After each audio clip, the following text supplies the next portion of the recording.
കാറ്റത്തെ കിളിക്കൂട് സീരിയലിന്റെ ഇനി വരാൻ പോകുന്ന ഒരു അടിപൊളി സൂപ്പർ എപ്പിസോഡ് റിവ്യൂ ആണ് പറയുന്നത്.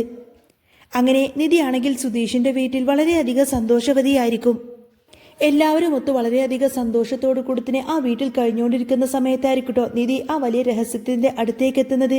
സുധീഷിന്റെ അമ്മയുടെ ഫോട്ടോ അവൾ ഇതുവരെയായിട്ടും കണ്ടിട്ടില്ലായിരുന്നു. പക്ഷേ ആ ഫോട്ടോ കണ്ടതോടുകൂടി തന്നെ നിധി ആകെ ഷോക്കായി തറയിൽ അങ്ങ് നിന്നു പോവാണ്. അവൾക്ക് അവരെ മുന്നേ അറിയാമോ? എന്തിനാണ് അവൾ എങ്ങനെ ഞെട്ടിപ്പോയത്? ആ ഒരു ഫോട്ടോ കണ്ടതോടുകൂടി തന്നെ നിധി ആകെ ഷോക്കേറ്റതുപോലെ നിൽക്കുകയാണ് എന്ന് മാത്രമല്ല പിന്നീട് അങ്ങോട്ടേക്ക് വമ്പൻ ട്വിസ്റ്റ് നിറഞ്ഞ രംഗങ്ങൾ തന്നെയാട്ടോ വരാൻ പോകുന്നത്. അപ്പോൾ നിങ്ങൾക്ക് ഈ ഒരു ചാനൽ ഇഷ്ടമാവുകയാണെങ്കിൽ ഒരു ലൈക്കും ഹൈപ്പൊക്കെ തന്ന് സബ്സ്ക്രൈബ് ചെയ്യാൻ മറക്കല്ലേ. അന്ന് രാവിലെ പതിവ് പോലെ തന്നെ എല്ലാവരും ജോലിക്കൊക്കെ പോയി കഴിഞ്ഞപ്പോൾ സുഭാഷ് നിധിയുടെ അടുത്തേക്ക് വന്ന് പറയുന്നുണ്ട്, മോളെ നിനക്കുള്ള ഫുഡൊക്കെ ഞാൻ അവിടെ എടുത്ത് റെഡിയാക്കി വെച്ചിട്ടുണ്ട്, വിശക്കുമ്പോൾ മോൾ അതെടുത്ത് കഴിക്കണമെന്ന് പറഞ്ഞിട്ട് സുഭാഷ് അവിടെ നിന്നും ജോലി സ്ഥലത്തേക്ക് പോവാൻ ഇറങ്ങാണ്. ആ സമയത്തിന് കിച്ചണിൽ ചെന്ന് നോക്കിയ നിധിക്ക് വല്ലാത്തൊരു ബഹുമാനം തോന്നും. എത്ര സ്നേഹത്തോടെയാണ് അയാൾ ഇതൊക്കെ ചെയ്യുന്നത്. പാവം സുഭാഷ് ഏട്ടന് നല്ലൊരു ജീവിതം കിട്ടാൻ വേണ്ടിയിട്ട് താൻ എന്തും ചെയ്യുമെന്ന് നിധി മനസ്സിലുറപ്പിച്ചു. ഈ വീട്ടിലെ ആൺകുട്ടികൾക്കെല്ലാം അവരെ മനസ്സിലാക്കുന്ന നല്ലൊരു പെൺകുട്ടികൾ തന്നെ വരണം. സുഭാഷ് ഏട്ടന് സുനന്ദ നല്ല മാച്ചാണ്. അതുപോലെ തന്നെ ഹരീഷിനെ സ്നേഹിക്കുന്ന ഒരു കുട്ടിയുണ്ടെന്ന് നികേഷ് എപ്പോഴോ പറഞ്ഞല്ലോ, അതും തന്നെ അവൾ ഓർത്തെടുക്കുന്നുണ്ട്. നികേഷിന്റെ മനസ്സിലും ഒരു പെൺകുട്ടിയുണ്ട്. പക്ഷേ നികേഷ് ചെറിയ കുട്ടിയല്ലേ. അവരൊക്കെ വന്നു കഴിഞ്ഞാൽ ഈ വീടിന്റെ ഐശ്വര്യം മാറും. പിന്നെ ഈ വീടിന് നന്നൊന്ന് പുതുക്കി പണിയണം. അതിനെ ഇവർ വിചാരിച്ചാൽ മാത്രം പോരാ, വലിയച്ഛനും അപ്പച്ചിയും എല്ലാവരും കനിയണം. എങ്കിൽ മാത്രമേ ഈ വീടൊന്ന് സെറ്റാവൂ എന്നൊക്കെ ഓർത്ത് കൂടുതനെ അവളിങ്ങനെ നടക്കുമ്പോഴാണ് ഒരു മൂലയിൽ പഴയൊരു ഫോട്ടോ കൂട്ടിയിരിക്കുന്നത് കാണുന്നത്. അങ്ങനെ അവൾ അവിടെ ചെന്ന് കൊടുത്തിനെ അതിൽ നിന്നും സുധീഷിന്റെയും സുഭാഷിന്റെയൊക്കെ അമ്മയുടെ ഫോട്ടോ എന്ന് തോന്നിപ്പിക്കുന്ന ഒരു മങ്ങിയ ഫോട്ടോ അവൾ കയ്യിലെടുത്തു. എന്നാൽ ആ മുഖം അത്ര വ്യക്തമല്ല എങ്കിലും അത് കണ്ടപ്പോൾ തന്നെ അവൾക്ക് പഴയ കാര്യങ്ങളൊക്കെ ഓർക്കുകയാണ്. മുൻപൊക്കെ ഇവർ എത്ര സന്തോഷത്തോടെയായിരിക്കും ഇവിടെ കഴിഞ്ഞിട്ടുണ്ടാവുക. പിന്നെ എങ്ങനെയാണ് ഇങ്ങനെയൊക്കെ ആകെ ഈ വീടിനെ തകിടം മറിഞ്ഞത്? അച്ഛൻ എന്തിനാണ് അമ്മയെ കൊന്നത്? സുഭാഷ് ഏട്ടൻ പറഞ്ഞതുപോലെ അച്ഛൻ ഒരിക്കലും അമ്മയെ കൊല്ലില്ല. അമ്മയുടെ മരണം കൊണ്ടാവായിരിക്കാം അച്ഛൻ ചിലപ്പോൾ ഇങ്ങനെയൊക്കെ ആയിപ്പോയത്. ആ മരണത്തിന്റെ ഉത്തരവാദികൾ വേറെ ആരെങ്കിലുമൊക്കെ ആയിരിക്കാം. അച്ഛൻ ചിലപ്പോൾ വെറുതെ ആ ഒരു കുറ്റം ഏറ്റെടുത്തുകൊണ്ട് തന്നെ ജയിലിൽ പോയതായിരിക്കാം എന്നൊക്കെ ഇങ്ങനെ ചിന്തിച്ചുകൊണ്ട് നിൽക്കുകയാണ് നിധി. അങ്ങനെ നിധി ആ ഒരു ഫോട്ടോ ഇങ്ങനെ തപ്പിക്കൊണ്ടിരിക്കുകയാണ്. എല്ലാം പഴയ ആൽബങ്ങളായതുകൊണ്ട് തന്നെ മുഖമൊന്നും തന്നെ കൃത്യമായിട്ടൊന്നും തെളിയുന്നില്ല. അങ്ങനെ ഓരോ ഫോട്ടോസ് ഇങ്ങനെ മറിക്കുന്നതിനിടയിൽ തന്നെ ഒരൊറ്റ ഫോട്ടോ മാത്രം നല്ല വ്യക്തമായിരിക്കുന്നത് അവൾ കണ്ടു. ആകാംക്ഷയോട് കൂടി തന്നെ ആ ഒരു ഫോട്ടോയിലേക്ക് നോക്കിയതും നിധി ശരിക്കും ആകെ ഞെട്ടിപ്പോവാണ്. തൻ്റെ വീട്ടിലെ സ്റ്റോർ റൂമിലെ ചവറ്റുകുട്ടയിൽ കിടന്നിരുന്ന അതേ സ്ത്രീയുടെ ഫോട്ടോ. അവൾ ആ ഫോട്ടോ തിരിച്ചും മറിച്ചു നോക്കി. അത് നേരെ ഫോണിലേക്ക് പകർത്തി വെച്ചു.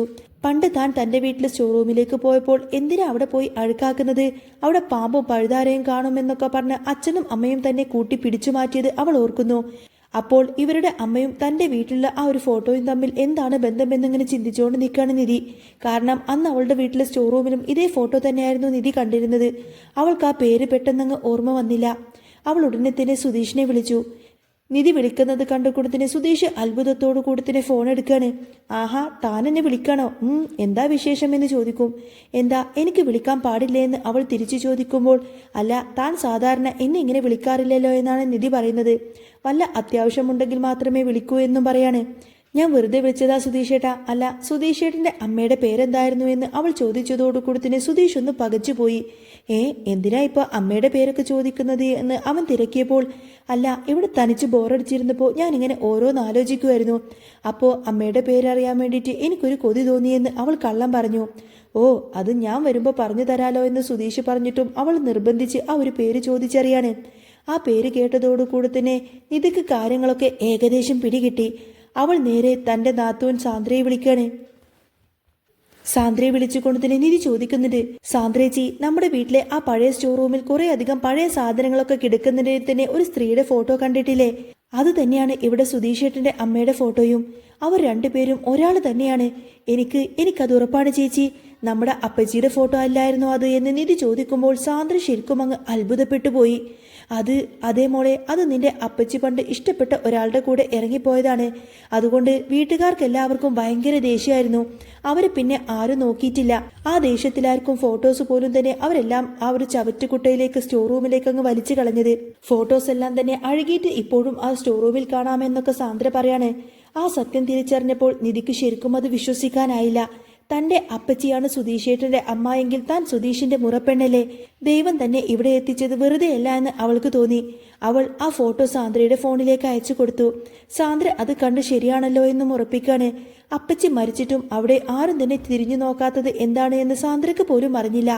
സമയം കിട്ടുമ്പോൾ വീട്ടുകാരോടൊന്ന് ചോദിക്കണമെന്ന് പറഞ്ഞ് സാന്ദ്ര ഫോണ് കട്ടിയാണ്. രാത്രി എല്ലാവരും ഭക്ഷണം കഴിക്കാനിരിക്കുമ്പോൾ സാന്ദ്ര ആ ഒരു ബോംബങ്ങ് പൊട്ടിക്കും. ഇതാ നിധി ഇന്ന് എനിക്കൊരു ഫോട്ടോ അയച്ചു തന്നു.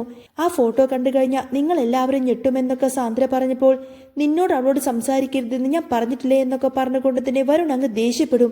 പക്ഷേ എല്ലാവരെയും ഞെട്ടിച്ചുകൊണ്ട് തന്നെ സാന്ദ്ര ആ ഒരു ഫോട്ടോ പെട്ടെന്ന് തന്റെ ഫോണിൽ അങ്ങ് കാണിച്ചു കൊടുക്കുകയാണ്.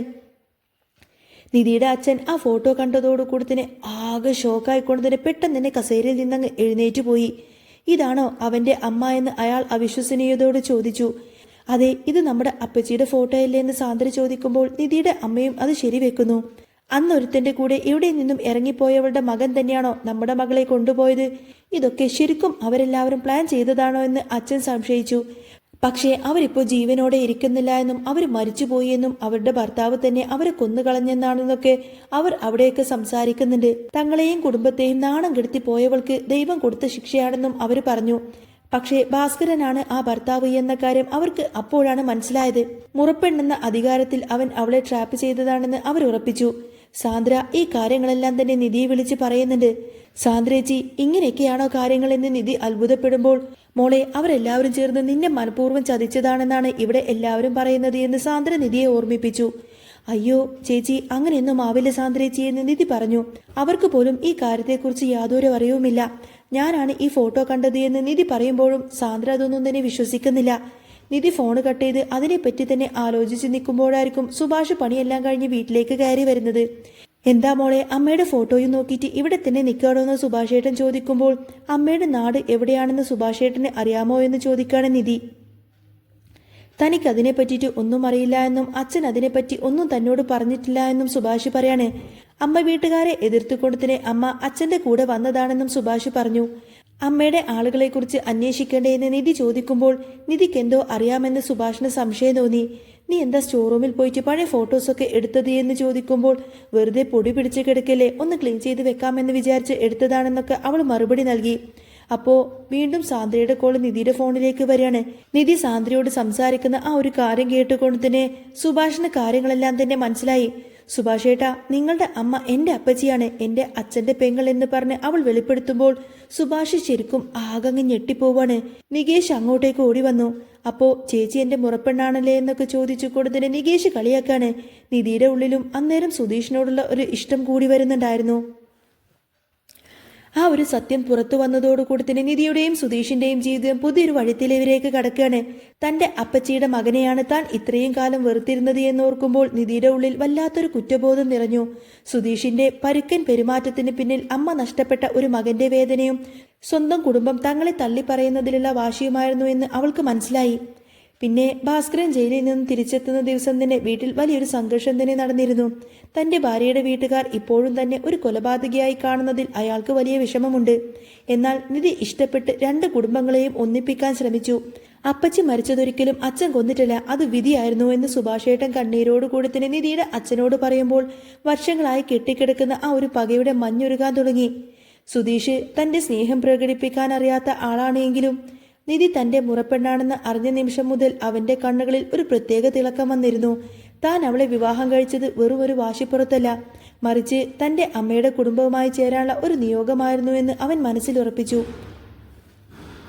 അങ്ങനെ നിധിയുടെ അച്ഛനും ഭാസ്കരനും വർഷങ്ങൾക്ക് ശേഷം കണ്ടുപിടിച്ച് അവർ രണ്ടുപേരും കെട്ടിപ്പിടിച്ച് കരയുന്നതോടുകൂടി തന്നെ ആ ഒരു പഴയ ശത്രുത അവിടെ അവസാനിക്കുകയാണ്. അന്നേരം നികേഷ് കുസൃതിയോടുകൂടെ തന്നെ പറയുന്നുണ്ട്, അപ്പോൾ ഇനി എനിക്ക് മുറപ്പെണ്ണ എന്ന് വിളിക്കാമല്ലോ എന്ന് പറഞ്ഞ് നികേഷ് നിധിയെ കളിയാക്കുമ്പോൾ ആ വീട്ടിൽ പഴയ ചിരിയും സന്തോഷവും എല്ലാം തന്നെ തിരിച്ചെത്തി. നിധിയുടെ മനസ്സിൽ സുധീഷിനോട് ചെറിയൊരു ഇഷ്ടം തോന്നി തുടങ്ങിയതോടുകൂടി തന്നെ സുധീഷും നിധിയും ചേർന്ന് ആ ഒരു പഴയ വീട് പുതുക്കി പണിയാൻ തന്നെ തീരുമാനിച്ചു. അപ്പച്ചിയുടെ ഫോട്ടോക്ക് മുന്നിൽ അവർ ഒരുമിച്ച് വിളക്ക് കൊളുത്തുന്നതോടുകൂടി തന്നെ പിന്നീട് അങ്ങോട്ടേക്ക് മനോഹരമായ സൂപ്പർ രംഗങ്ങളാണ് വരാൻ പോകുന്നത്.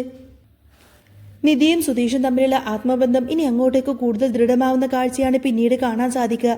സത്യങ്ങൾ ഓരോന്നോരോന്നായി പുറത്തു വന്നതോടുകൂടി തന്നെ വെറുപ്പിന്റെ സ്ഥാനത്ത് പരസ്പരമുള്ള ബഹുമാനവും കരുതലും നിറയാണ്.